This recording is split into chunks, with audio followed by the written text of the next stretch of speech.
Ayun kay Beth, nandito yung pinagkakatiwalaan natin ng idol natin na si Boss Joey sa kanyang buong system. So, ang pangalan mo? Yodge po. Bali, Yodge. si father ko po, binaliktad lang yung pangalan ko. So, Yodge. opo, Joey, tas Yodge, binaliktad lang. Kaya oo. kumbaga, talagang, ano kami, duo kami eh. Oo, sige. Combo kami eh. Oo. Pero, sa ngayon, ikaw yung pinagkakatiwalaan ng buong system, ano? Opo, Hanggang bali. sa pagpunta sa event, gano'n, ano? Opo, bali, ako po ang humahandle. So, si tatay po, siya yung nagdidirect sa akin na, kumbaga, siya pa rin naman yung mastermind. Kumbaga, ako lang po yung pangunahing gumagalaw na lang talaga. Kumbaga po, ako na lang yung nag-aano sa tao, nagtuturo sa tao. Ako po yung mismong gumagalaw sa mismong event. Pero talagang ang pinakaano ko pa rin, ang pinakabinabasyan ko pa rin si tatay pa rin po. Oo.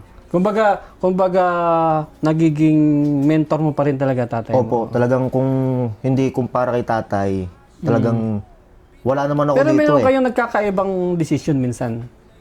Kung tutuusin po, marami kasi opo, mga pinagtatalunan hindi naman po maiiwasan kasi hindi naman po sa kumbaga minamak ko yung generation ni tatay kasi may pinagkaiba na po talaga sa idea. Kumbaga, meron po kasing nakasanayan si tatay na idea na kumbaga doon po siya magaling sa ganung idea na dati niyang ginagawa. Tapos iba naman po yung kumbaga yung generation ko ngayon, Generation mo ngayon. iba naman po yung mga galawan pero may mga times pa rin na nagkakasalubong, kumbaga, yung idea ni tatay, gumagana pa rin sa panahon ko ngayon.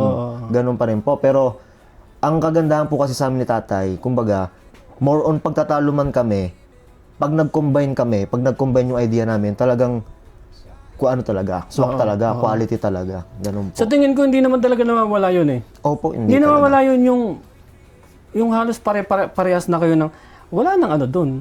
Wala na kayong option. Opo. Kasi ang nangyayari sa tingin ko dito, kung kayong merong magkaibang desisyon, tingin ko naman parehas na interest dun ay makakabuti sa system, di ba? Opo. Kumbaga, yung namang usapan na yon para lang sa kung ano igaganda. Igagaganda. Opo, igagaganda ng event. Nagkakaiba lamang ng pamamaraan. Opo. Pero doon pa rin naman yung intention. Yes nandun po. pa rin. Ganun pa rin naman. So, Wala naman nagbabago. ibig sabihin, ang mga tao ngayon ay tangay mo o yung generation mo. Opo. Generation mo, more ano? on, ang tao po kasi namin, kumbaga more on mga kaedaran ko eh. Kasi Generation. usually po, opo, mga pinsang ko na po. Mas maganda nga Mga yun. pinsang ko, mga ganun po ang ano. So, Kasi yung mga dating dating tao natin, 'di ba? Hindi naman sa minamalit natin, out of dated na yung iba doon eh. opo, Kahit naman tayo, 'di ba? Minsan out of dated na. Ngayon sasabay tayo sa generation nila. Aminado tayong nahihirapan. Bakit tayo pagpapakahirap ay nandyan sila? 'Di ba? 'Yun yung poder nila ngayon, no. Kaya palagay ko yung power yung kakayahan nila. Hindi talaga hindi talaga mas effective talaga siya sa ngayon. Oo, kasi gawa ng sumabay sa technology eh, yung ano nila, maggaling sila sa computer. So ikaw lamang din siya lamang yung anak mo na ano? Siya lang na-involve talaga dito. So, talagang madiin yung sa system mo. Saka ano siya, kahit sa mga sa marketing, Yun. talaga siya. Yun ang importante kasi madami ngayong marketing na tamad. opo. Kumbaga, Yung mga ibang nagma-market, sabi ko nga sa'yo, hindi na magiging creative yung utak. I-drop na lang yung price. Ito, ayaw nito. Wag ganun, no? Hindi opo, ganun. kasi sa marketing po natin, pag isang beses na magbigay tayo ng ganitong mababa, kumbaga, makakasanayan na kasi makakasanayan na ng pwedeng yung client. Ang hirap po doon, kung halimbawa po, ako man po, magbaba po ako ng presyo, so, pwedeng yung client na yon hindi na umul sa akin, pero hanapin sa ibang sound system. Yes, tama. Kumbaga, pangit naman po yung gano'n, kasi parang naghihilahan tayo pababa. Kumbaga, instead na dapat tayo, kumbaga, isang industry tayo, dapat pataas tayo lahat eh. Dapat nagtutulakan tayo para tayo lahat umangat eh. Buti bukas yung isip mo sa ganun, ano? Opo, kasi Kasi meron talagang hindi ganun eh. Masasabi mo na lamang na bata pa kasi kaya hindi pa alam yung mga ganun. Pero ito, bukas yung isip niya sa ganun eh. Alam niya, aware siya sa mga ganung nangyayari. So, paano yan? Pag halimbawa, ikaw na rin yung nagtatawag sa mga tao mo? Sa mga tao? Opo, kasi usually po, so nung time pa kasi ni tatay na siya po nagmamanage, bali, kumbaga, lahat po yung tao niya. Tapos nung starting po na ako po yung humawa kasi dumami na rin po yung tao namin na kumbaga, ako na rin po yung yung parang, eto, kilala ko si Ginto. oo. Opo, Tay, gusto nyo isama ko sa Ginto. Diretso Opo. na sa'yo, ano? Opo, ganun. May Kasi, contact. malaking naging impluensya din po kasi yung bukod po kasi sa ako na yung nagmamanage, medyo nagpi-freelance din po. Pasundot-sundot po ako ng freelance. So, ayun, medyo dumami yung connection natin. Kumbaga naging maganda yung pangalan natin sa ibang tao. So, ayun, parang si tatay lang din na parang okay po siya sa ibang tao. Kumbaga parehas lang kami. So, ibig sabihin, ikaw rin ang dumisiplina sa mga tao? Opo, ganun din kasi hindi naman sa si tatay kasi po sobrang sobrang bait niya sa tao. So hindi naman sa sinasabi nating kailangan nating kumbaga maging masungit, maging stricto sa mga tao natin, pero at least kailangan pa rin nating yung madisiplina natin. Oo. Mabigyan natin sila ng parang balance. Opo, mabigyan natin sila ng parang isipin na, kailangan nating irespeto ito. Kasi syempre, pag po kasi, sa akin kasi, ang isip ko po kasi, dapat may takot yung Kumbaga may takot pa rin. Kumbaga hindi naman sa, ang takot sa'yo ng tao na parang galit ka lagi, gano'n. Kumbaga parang, may lang po, may tone of respect lang. May paggalang. Opo, may palitan lang po na respect. Kasi, mas okay po yung gano'n para sa akin, para po mas tumagal. Tama. Mas okay po yung relasyon. So, pag nasa duty, pag nasa event, bawal mag-games? Hindi naman po sa kumbaga, Hindi naman. ang lang po natin, pag po event tayo. Event, Opo, kasi trabaho, kami naman po as Team JLS Power Sense, madalas naman po, yung mga tao natin, mga tao po namin, hindi lang namin nakakasama pag tuwing event. So may mga minsan nung nakaraan pong bare months, talagang halos araw-araw nandito na sila. Talagang dito sila tumatambay pag po walang event. Minsan sila na rin nagayakag na ayos tayo ng gamit, linis tayo gamit. So ako naman, natutuwa naman ako kasi kaunahan, hindi na po kami mapapagod. Although tumutulong kami, pero parang masarap po sa pakiramdam na nagkukusa na rin yung tao. Na gano'n sila magbo-volunteer. Sa totoo lang, Kap, mahirap humawak ng tao. Mahirap. Mahirap po. Alam mo kung bakit? Kasi yung balanse, yun yung napakahirap. Sabi ko nga sa'yo, minsan tao ako. Minsan may tao ako. Di ba? Doon ko na-experience yung kapag hindi ka gusto ng tao mo, gagantihan ka. Kaya yung sinasabi mo na magiging, yung itatanim mo sa kanilang marerespeto ka nang hindi sila nadideprive, sekreto talaga yun kung paanong ginagawa. Opo. Sa totoo lang, marami ako na-experience na ganyan. Siyempre, tao din ako eh. Isusumbong sa akin, isi-share sa akin. Ganun talaga ang tao eh, di ba? Isi-share sa'yo. Maiisip nila na, ayun, gumanti. Kasi, ganyan. Oh. Kung hindi ako tao, kung hindi ako gumaganap ng tao na crew, hindi ko malalaman yung mga yun. Oh. So, ganun ang nangyayari. Kapag sabihin na natin yung usong salita ngayon, kapag kinupal mo ang tao, kukupaling ka rin yan.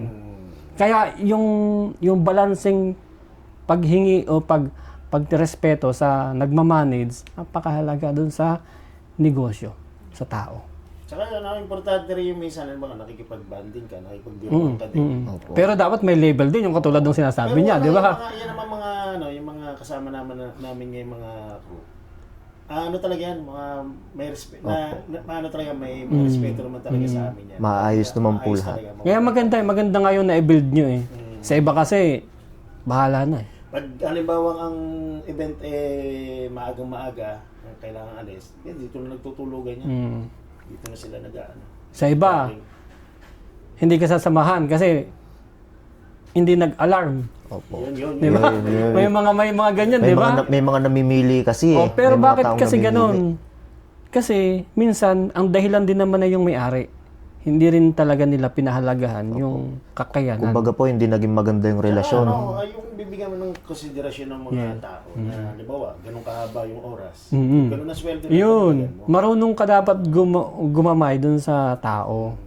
Yun. At hindi naman iyan, kung talagang iyan naman ay seryoso diyan sa kinabibilangan niyang industriya, siseryosohin niya talaga yan eh. Ayun, pag halimbawa, kinukulang kayo sa tao, meron ka rin nahanap na iba na ano? Meron naman pong nakukuha po kaming mga tao kasi ang kadalasan na naman po kaming kinukulang talaga spinner. Mga spinner lang. Opo, kasi Kasi siyempre sabi mo, nag-ilang kayo even, 3, di ba? So, 3 or 4. yung mga technical doon, iba kasi yun eh. Kumpara doon sa mga crew lang na ordinary. Opo. So, yung mga crew nyo, kaya din na ganun, yung naiiwanan nyo rin. Opo. Ano yan, all around. All around po. Meron kaming 2 tao na all around talaga. Hmm. Spinner, lightsman, lead wall. LED wall. Kumbaga, minsan nga po, yung mismong event na yon, sinasabi na lang namin, ito ang gamit na gagamitin nyo, ito sasakyan, ito allowance, kayo na bahala. Kasi, kumbaga, sa pinakita naman po nila na performance, kumbaga kami, panatag na po kami. Panatag na po yung loob namin. Tapos, hindi naman nila kami binibigo. Kaya po kami, in return, inaalaga namin sila. Kumbaga, hindi namin sila dinedehado sa mga Kahit sa bagay-bagay. mga nagkaroon ng troubleshooting, Tama. hindi na nila kailangan minsan kasi papupuntahin ka pa doon. Oo. Yung mga sila hindi Kumbaga, meron silang responsibilidad. Yung tinatawag na accountability dun sa system nyo. yun ang maganda sa mga natin. Hindi lang po nila hindi lang basta nila tinatauhan, kumbaga hinahandle talaga nila. Maganda. Ganun po yung maganda. yung Kaya na-build nyo. kaya nga po ako lagi kong sinasabi, eto po pag minsan medyo nagbabanding-banding kami, medyo tinatouch ko rin sila kasi eto naman po totoo naman po to na tayo po sa industry natin sa sound system, pinakamalaking asset po natin yung mga tao po natin. Tama. Opo. Kasi kumbaga kahit marami po ang gamit natin, kahit gaano kaganda gamit natin, pag ang tao natin wala sa ayos, talagang useless. Kumbaga hindi magwo-work. So kaya tao talaga, kumbaga yung mga crew talaga natin, yun talaga yung pinakamahalaga dito sa business natin na to. Yun ang pinakamalaking asset po natin. So, ibig sabihin, yun talaga, dun kayo nag-focus kung paano i-arrange yung tao. Opo. Dahil yung equipment nyo ay kailangan ng tao. Yes po. Mas maganda yung nakuha mong mga idea o yung mga naging technique mo dito sa paghahawak ng tao. Kasi yung iba talaga bara-bara na lamang din eh. Yung katulad ng sinasabi mo na hindi na kayo ginagambala kapag sila ay nagkakaroon ng hassle o ng trouble. Bibihira yung ganun. Opo. Responsibilidad na nila yun na inaako nilang hindi na natin gaguguluhin yung kasi may silang problemang kanila eh. Gawa natin ng paraan. Pero yung iba, ay, bahala kayo. Kung hindi nyo ayusin to, hindi namin ito pa. Di ba? Opo, Yun yung Lalo masasaklang. lalo pagka sa mga lead wall. Yung mga mahihirap. Mahihirap na yung mahihirap na mga nagiging trouble ng sa lead wall. Saan kayo na-challenge? Sa event nyo, yung pinaka na-challenge kayong Pinaka na-challenge po kami na trouble. Kumbaga usually naman po kasi natural province naman po tayo. Ang lagi lang po kasi namin nagiging trouble, yung kuryente lang po. Kumbaga power source. So ayun, kahit gaano tayo kagaling, pag talagang ang kuryente po yung nagka-trouble, yun. yung power Medyo supply mahirapan po tayo dun Pero, Siraan tayo, yung huling nasiraan tayo, di ba? opo, Huwag yun. lang babanggitin yung baranda na sira. Opo. power supply ng venue? Opo, mga ganun po. Ang nangyayari kasi, kumbaga, pag kuryente yung nasira, wala kang pwedeng sisihin Wala kang pwedeng sisihin pag yun po nasira. Pero hindi kasalanan ng tao. Hindi naman po. Minsan, meron talagang, kumbaga, nandun na rin sa venue, nasa lugar na po. Maganda yung mga kasi yung pag nyo sa tao yung iba kasi pabaya, di ba? Opo. Kumpleto naman ng gamit pero Kumbaga, pabaya lang talaga din. kahit anong kahit anong laki ng mo, pag ang tao mo wala sa kumbaga, hindi mo siya ma-handle ng maayos. Kumbaga ganun nga, kaya kailangan po natin ng kumbaga ng mutual respect. Oo. Kumbaga as owners and as yung mga crew po natin. So, ibig sabihin, itong, pag may mga halimbawa katulad nitong peak season na December, nagamit mo yung ano mo, no? Nagamit mo ng husto talaga yung, na-maximize mo yung way mo, yung pamamaraan mo para sa Opo. distribution ng tao, no? Opo, kasi talagang yun nga, tulad po nung sabi ni tatay kanina sa simula pa ng video, talagang hectic yung schedule. So, bali, ang nangyari po kasi, nitong December, talagang ang tao po namin, minsan di na makauwi. Talagang after ng event, so, yung iba kasi dito po sa bodega, malapit lang sila. Malapit lang yung mga bahay nila, pero hindi na rin sila makauwi. Kasi pagdating mo dito, konting oras lang, po, magdadagdag lang ng gamit, magkakarga. Hindi na po nila makaya ng umuwi. So, dito ko na sila pinapatulog. So, pag ano po nila, may pagkain, ganon. Kaya, kumbaga, talagang naging mahirap po din para sa para sa mga crew natin. Kaya, ayun, medyo natanaw tayo ng ganong maayos na So, hindi naman sa pero hindi natin sila pinabayaan po talaga. Itong December, di ba? Nung parating ng December, painit ng painit yan, di ba? Opo. So, pa-pressure ng pa-pressure. Sabi nga, matira matibay, ano? Opo. Pagkatapos ng event, pagkatapos ng December, anong pakiramdam? Yun, ang luwag po sa Yun na. parang ang sarap huminga nung parang ang daming tinik na nabunot sa'yo. Kasi kumbaga, masaya na naitawid mo lahat na wala ka namang naging error. Ang hirap talaga yung sabay-sabay. Ang hirap itawid, no? Ang hirap itawid. Yun yung tinatawag talagang stressful na, Opo. yung mainit na hot. Opo. Hot date o hot month. Hot Oo. month. Ganun po. Yun talaga, doon talaga masusubok yung abilidad mo kung paano ka mag-distribute ng tao. Kumbaga, yun yung yung Kawasa, palaki kayo ng yung industriya, ng nyo. Hindi, pero maganda Maganda yung naging sistema ninyo kumbaga, yun po yung kumbaga yung pressure na yun, parang naging maganda sa amin din yon. Nahirapan kami, pero naging maganda rin sa part namin kasi natuto po kaming, kumbaga, mag-innovate, tapos gumawa ng kung ano yung makakaya namin. Ang mga tao mo, natuto rin, di ba? Opo, talagang malaking naging pakinabang din po talaga sa So yan, Yods. Yods, di ba? Opo. Pasalamat ka sa lahat ng nakasama mo. So, ayun po, nagpapasalamat po ako sa buong team JLS Power Sense. So, eto talagang December na to, talagang naging, hindi naman natin itatanggi na sobrang naging mahirap para sa atin. Hindi lang buong December, tong buong year 2025. So, thank you kasi hindi nyo kami iniwan. So, nandiyan kayo hanggang ngayon, naasahan pa rin namin kayo. So, sana ngayon 2026, mas maging better tayo. Kumbaga, hindi ko naman sinasabing hindi tayo magaling. Magaling na tayo pero malayo pa tayo. Marami pa tayong pwedeng matutunan. Yes, tama.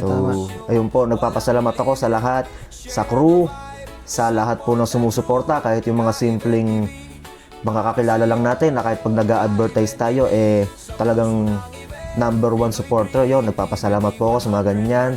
Sa mga tie-ups po natin, sa mga regular client natin, maraming salamat po kasi kung wala po kayo, hindi po mabubuo tong tong business. Kumbaga, hindi tayo tatakbo kung wala to. So, maraming salamat po. Ayun, galing. Galing ng bata mo. Oo, sabi niyo, dapat kasi